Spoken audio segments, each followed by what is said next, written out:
ଆଜି ସୁପ୍ରିମକୋର୍ଟ ଯେଉଁଭଳି ଭାବରେ ଜୟନାରାୟଣ ମିଶ୍ରଙ୍କୁ ଭର୍ସନା କରିଛନ୍ତି ଏବଂ ତାଙ୍କ ବେଲ୍ ପିଟିସନ ଖାରଜ କରିଛନ୍ତି, ୟାକୁ ଆପଣ କିଭଳି ଭାବେ ଦେଖୁଛନ୍ତି? ସେ ଯୋଉ ଆଗୁଆ ଜାମିନ ଦରଖାସ୍ତ କରିଥିଲେ, ଆଜ୍ଞା ଆପଣ ଜାଣିଛନ୍ତି ଆଗୁଆ ଜାମିନ ଦରଖାସ୍ତକୁ ଓଡିଶା ହାଇକୋର୍ଟ ବି ନାମଞ୍ଜୁର କରିଦେଇଥିଲା।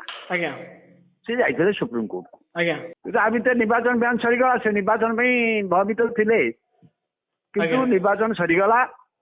ନିର୍ବାଚନ ସରିଗଲା ପରେ ଏଠି ଓଡିଶାରେ ବିଜେଡି ଶାସନ ଚାଲି ଯାଇଛି, ବିଜେପିର ସରକାର ହେଇଯାଇଛି। କିନ୍ତୁ ଏ ପିଟିସନ ଥିଲା, ଏ ପିଟିସନର ଯୋଉ ମୂଳ ଏଫଆଇଆର ଭିତରେ ଏଇ ପିଟିସନ ହେଇଥିଲା, ସେ ପିଟିସନଟା ଏଫଆଇଆରଟା ବହୁତ ଷ୍ଟ୍ରଙ୍ଗ ଏଫଆଇଆର ମଧ୍ୟ ଥିଲା।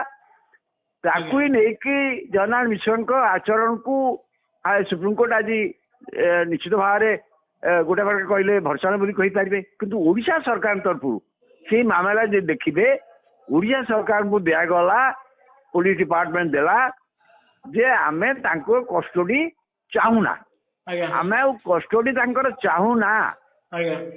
ତେଣୁ ସେ ଭାବିଥିଲେ ଏଥିରେ ସିଏ ଆଉ ସେ କେସଟା ନ ଦେଇକି ତାକୁ ଡ୍ରପ୍ ହେଇଯିବ ବୋଲି, କିନ୍ତୁ ସୁପ୍ରିମକୋର୍ଟ ତାହା ନ କରି ଆଗୁଆ ଜାମିନ ଦରଖାସ୍ତ କି ନାମଞ୍ଜୁର କରିକି କେତେକ ମନ୍ତବ୍ୟ ଦେଇଛନ୍ତି, ଯୋଉଟା ନିଶ୍ଚିତ ଭାବରେ ହବ।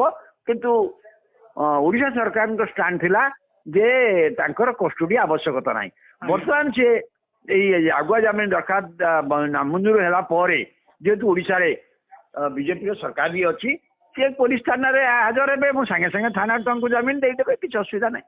ଆଜ୍ଞା, ଚର୍ଚ୍ଚା ହେଉଛି ଯେ ଜୟନାରାୟଣ ମିଶ୍ରକୁ ମନ୍ତ୍ରୀ ପଦ କରାଗଲାନି, ଆଗକୁ ମିନିଷ୍ଟର ରିଷଭ ପଲେଇଥିଲେ ତାଙ୍କୁ ମନ୍ତ୍ରୀ ପଦ ମିଳିଥାନ୍ତା, ଏଇ ଗୋଟେ ବାଧା ତାଙ୍କ ପାଇଁ ହବ କି? ମୁଁ ଭାବୁନି ଏଇଟା ବାଧା ଭାବରେ ଆସିବ ବୋଲି, ମୁଁ ଭାବୁନି ଆଦୌ। ଗଲା ଥର କି ମନ୍ତ୍ରୀ ବନ୍ଦ କରିନଥିଲି ତାଙ୍କୁ, ଏଇଟା ଗୋଟେ ବାଧା କେବେ ନଥିଲା। କଥା ହଉଛି ତାଙ୍କର ଯୋଉ ରାଜନୈତିକ ସମୀକରଣ ଯୋଉଟା କରିଛନ୍ତି, ସେଇ ବେସିସରେ ହୁଏତ କରିନାହାନ୍ତି, କିନ୍ତୁ ପରବର୍ତ୍ତୀ ମନ୍ତ୍ରିମଣ୍ଡଳ ହବ ଏଇ ସକାଶେ ତାଙ୍କୁ ମନ୍ତ୍ରୀ କରାଯିବନି। କାରଣ ସେ ତ ମୁଁ କହିଲି ଥାନାରେ ହାଜର ହେବେ, ସାଙ୍ଗେ ସାଙ୍ଗେ ତାଙ୍କୁ ଥାନାରୁ ସେ ତାଙ୍କୁ ମୁକ୍ତ କରିଦେବେ, ମାନେ ଜେଲ ଥାନାରେ ଜାମିନ ଦେଇଦେବେ। ତାପରେ ବାବା ଚାଲିବ ଯେମିତି ଆଉ ଯୋଉ ଚାଲେ। ଆଉ ଯେହେତୁ ଅଛନ୍ତି, ସେ ତ ସରକାରଙ୍କ ତରଫରୁ ପୋଲିସ ତରଫରୁ ଏଫଆଇଆର ହେଇଥିଲା ନା। ସେଥିପାଇଁ ଜୟନାରାୟଣ ମିଶ୍ରଙ୍କୁ ଗୋଟେ ସହଯୋଗ ମିଳିଲା, ଆପଣ ଏ କଥା କହୁଛନ୍ତି?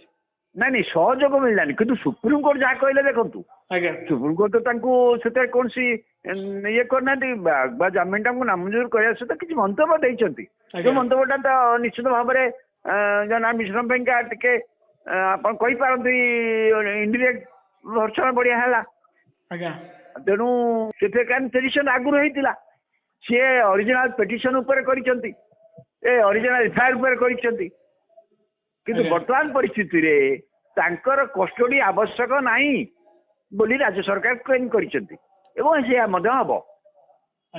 ତେଣୁ ଏ କେସଟା ଡ୍ରପ୍ ହେବା କଥା, କିନ୍ତୁ ସେ ଆଗୁଆ ଜାମିନ କି ନାମଞ୍ଜୁର କରିକି ଦେଇଛନ୍ତି। ତେଣୁ ସେ ତାଙ୍କୁ ଥାନାରେ ହିଁ ହାଜର ହେବେ ଏବଂ ଥାନାରେ ହାଜରରେ ଯାହା ହବ ଭାବୁଥାନ୍ତୁ, ସେ ଥାନା ହାଜର ତ ଥାନାର ସାଙ୍ଗେ ସାଙ୍ଗେ ତାଙ୍କୁ ସେ ଥାନାରୁ ମଧ୍ୟ ବି ଜାମିନ ଦେଇ ଦିଆଯାଇପାରିବ।